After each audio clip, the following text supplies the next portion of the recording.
This is the webinar, How We Reset, Leading SE Teams Through Market Shifts. Thanks to Navatic for getting us here today. Let's kick it off with an introduction. So I'm going to hand it off to each of our panelists. Please let us know where you are, what your role is, and what is the one AI tool that you're using the most today. Let's start with Shanyn. Great. Well, thank you so much. I'm Shanyn DoCarmo. I work with Versapay as a senior solutions engineer. I've been here almost 5 years. I would say the one that has basically changed everything is co-work. We instituted co-work for Copilot, so a little bit different, but I feel like it's a very, very strong to the actual Claude product. But it's allowed me to, just change my whole working process. And I'm in it every day, all day. So that would be my number one. You're going to need to tell us more about that as we get into the conversation. Michael, Absolutely. Let's go to you next. Yeah, hi everybody. Michael Ammaturo, former head of pre-sales and partnerships at experience.com, going off and doing the fractional pre-sales leadership role. And my go-to tool, which has been just phenomenal and proven itself, is also Claude, because of the 3 layers of it: chat, co-work, and code. I use all of them all of the time. And my team is also encouraged to do that as well. Wow, great. I think you're going to have even more takes as you go and see lots of different parts of the world of pre-sales from a fractional perspective. Jonathan, how about you? Thanks for that. Hey, everyone. My name is Jonathan Paredes. I'm a solutions consultant over at Dropbox. I was previously in Chicago, but just made the move to Southern California about a week ago. And I used at work professionally, I use ChatGPT. Honestly, we have an enterprise account, and it's honestly tied to also our internal systems. So I use it as essentially kind of a knowledge base, basically. But personally, I use Claude. I love Claude. It's funny because I use it for stock advice and things of that nature. So it's kind of become my personal assistant. But yeah, it's a great tool. We're having a lot of love for Claude today. So let's get into the meat of the discussion. Guys, we've already been talking about AI here, but it's a topic that has been talked about to death to some degree. What is the one AI conversation that you are tired of having? I'm going to say it's not really like, are you using AI, right? It's how you're using it. And people are still using it as like a Google tool, right? Mm-hmm. Like I'm just asking it questions. I'm asking it, instead of going to, Slack and asking a question, although we still get a lot of that, they just use it to ask questions. And I just feel like they're missing out on so much. I think that's changing that mindset is something we really need to work on, but it's also a way of like, you have to show them how.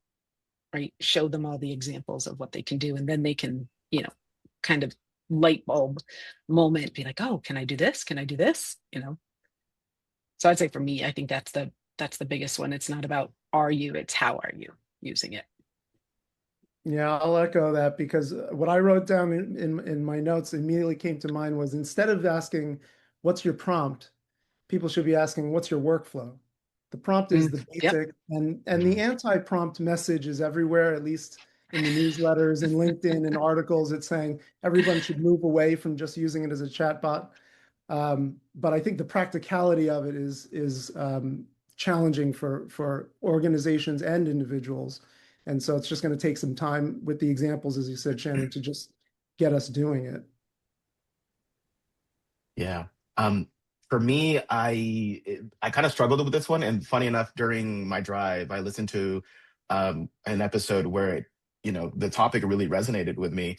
But for me, it's the whole efficiency thing, the whole conversation around efficiency, where it's like AI, that's the whole point of AI, right? But the whole conversation around, it's going to make you faster, and essentially, I don't know. For me, it kind of just removes the human aspect out of things, where it's like, all AI, it's going to summarize things. It's going to do draft emails and stuff like that, right? But I think instead of having that conversation, it's more about how it makes you more prepared, right? At the end of the day, SCs aren't measured on how quickly we draft up an email. It's more about how prepared you show up to a meeting. And I think that's where that conversation is more, it's more valuable for me as an SCI, specifically. It's funny that you say that, Jonathan, because I literally this morning had a conversation with one of our leaders, and I was saying, okay, how can we help transition some of these tools that we built and get people using them? And, right, and how are we going to create that business case? And he challenged me and said, okay, all of these things sound great, but are they saving time? Right? Like, are we winning deals because we're coming across with, better decks, more information, catering towards them? But is it taking the same amount of time? It's just being used in different places. And I was like, now I got to go throw that into my business case and see. Exactly. That was actually one of the points in the conversation where he said, we're probably spending just as much time, building all these tools and agents and all these different things, right? But now, I can walk into a meeting 15 minutes before it and be prepared. There Like you I go. took hours to research, right? So I think overall it's just making us better advisors. But it's just, to me, that was just such a light bulb, right? Where it's like, yeah, that just resonated with me so much. I think this is Yeah. something that we're all facing. We have tools that are being given to us by leaders, or if you're a leader, you're rolling out new tools. How do you get over that adoption hurdle? What causes a new workflow or tool to actually stick? I think there's two, I mean, this was one of the prompts that we had for ourselves, and I thought about this adoption, like how do you make it stick? For my experience, it's been two things. One is there a specific output that we're going toward? Are we trying to create a task tracker that we're going to use because we've been tracking using spreadsheets or something else?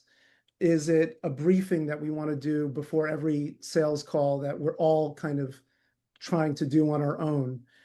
Is it even a sales team revenue tracker to see how everybody's doing in a leaderboard fashion instead of trying to do that report in HubSpot?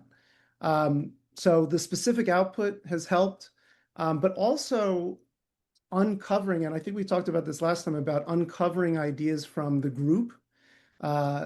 So finding self-generated ideas that are maybe jointly driven because we've had a discussion about it in a group setting, but generated by an individual in the team that says, oh, well, that's something that we could all use. That certainly has helped as well.